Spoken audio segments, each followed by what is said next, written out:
What's up everyone? Today I'll be going through a better beginner's method for solving last layer. In my opinion, it's better because the recognition is a lot easier and it's only 4 algorithms. And also it's very similar to the last layer for CFOP. So if you're thinking about going to learn CFOP after beginner's method, this method will make the transition a lot easier. So for this method, there's a total of 4 steps. So there's 4 algorithms, 1 algorithm for each step. The first step is to make the yellow cross. So if you get to last layer and your yellow cross is already made, you've gotten lucky, you can go on to the second step. But if you don't have the last layer cross, so the yellow cross, then you can use this algorithm. So if you have the horizontal line, make sure to hold it horizontally and do this algorithm from this angle. Next case is that if you have this L shape here, so you want to hold 1 at the back and 1 yellow at the side, so like this, and then you want to use the algorithm twice, so you can go that, and then you get the line case, so you can solve the line case. So you may have noticed that the F moves sort of cancel out, so you could have just done F and then done 2 of these, and then F prime. That still solves that same case. The final case is called the dot case because there's just a yellow dot on the top. For this case, you can just do the algorithm from any angle. So if you do the algorithm from any angle, you get the L case, which goes into the previous case. So you can just put it at the back and solve the L case. Same algorithm. So the next step after you've made the cross is to make the yellow side. So for the yellow side, there's quite a few different cases, but you'll only need 1 algorithm to solve all of those cases. So the first case is when you have 1 yellow facing up, but the other 3 are not yellow. So I'm talking about corners here. So 1 yellow corner and the other 3 are not yellow corners. So you want to use this algorithm. First of all, you want to put the yellow corner on the bottom left-hand side, and you want to use this algorithm. In some cases, when you have 1 yellow facing up and the other 3 are not yellow, then if you put it at the front left hand side, then you do the algorithm. Sometimes you'll find that that doesn't necessarily solve the corners, but that's okay. This will happen sometimes. You just need to put the yellow at the front left again and do the algorithm again, and the second time it should solve the yellow side. So in some cases you'll find that you have 2 yellow corners solved and 2 yellow corners that aren't oriented properly. So with these cases we want to look at where the yellow stickers are on the unoriented corners. So if they're facing away from each other, like that, then we want to hold it so that one's facing you and one's facing the back here. And we just want to repeat the algorithm that I just shown. So from this angle, like that. And that reduces it down into the 1 corner solved case. So when we have 1 yellow corner, we move it to the front left all the time, do the algorithm, and once again, if we have 1 corner solved, move it to the front left, do the algorithm again, and that should solve last layer.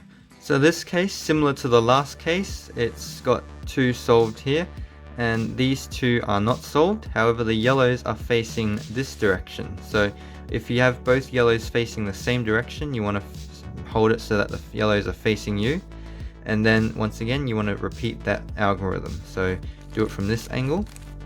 That reduces it down to the 1 corner solved case. Put it at the front left again, and once again move it to the front left, do it again, same algorithm, and that should solve it.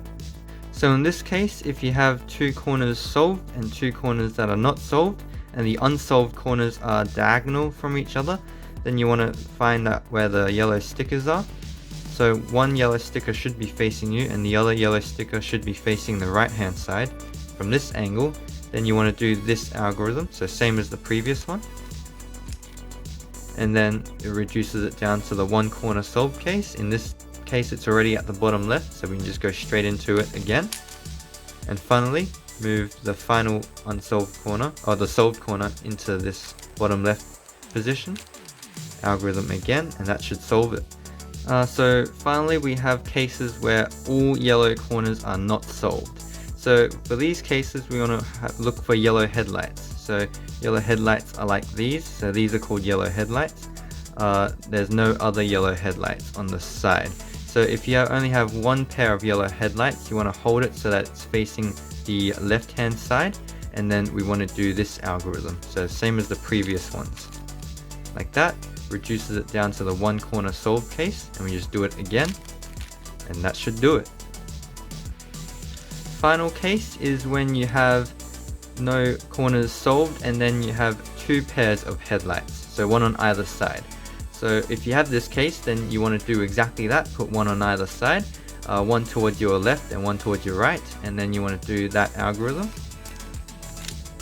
and then you want to do it again from the same angle because this solved corner is already at the bottom left hand side, and that solves it.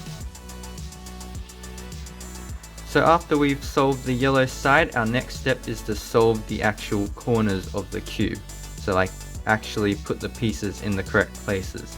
So after that we should see headlights on all of the sides of the cube.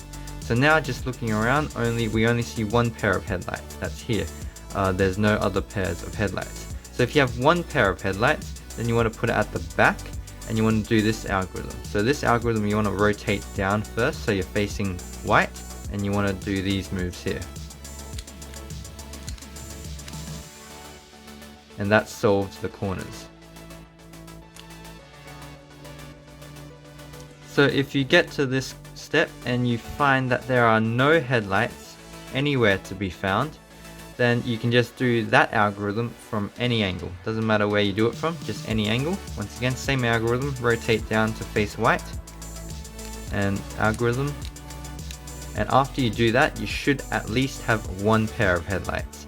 So in this case, yep, we do have only one pair of headlights. So if that's the case, we want to put the headlights at the back. And once again, repeat the algorithm. And that should solve all the corners. So final step on solving the Rubik's Cube is to put the edges in the correct places. So the first case you'll get is that you have one solved side and you have three unsolved edges here. So you want to hold the solved side towards the back because we don't want to worry about it. And from this angle you want to do this algorithm.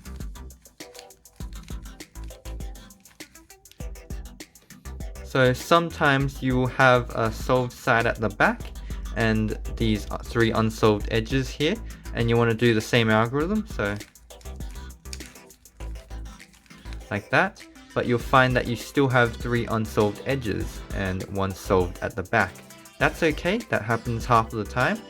You just want to do it again, so do the algorithm again,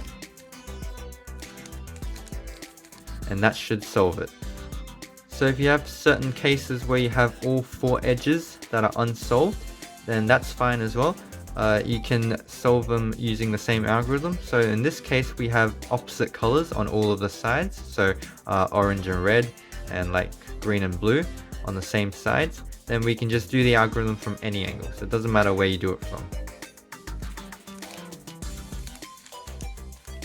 And that should reduce it down to the three edges case. So once again we want to hold the solved part at the back and we want to repeat the algorithm. And that should solve it. And finally, for the four unsolved edges, we have these cases where these colors next to each other need to be like sort of swapped. Same with the other two. So when you have this case, then you want to hold it so that the two that are being swapped, one is on the left and one is towards you. And so you want to do the same algorithm, so like this. And that also reduces it down to the three unsolved edges case. We just want to repeat the algorithm again. And that should solve it. So that was, in my opinion, a better, slightly more advanced version of the beginner's method. But as I said before, it's only four algorithms, and it just requires recognizing a few more cases. But overall, it should be pretty easy to pick up, and it is a really easy transition to CFOP. So I hope it was helpful. Thanks for watching, and I'll see you next time.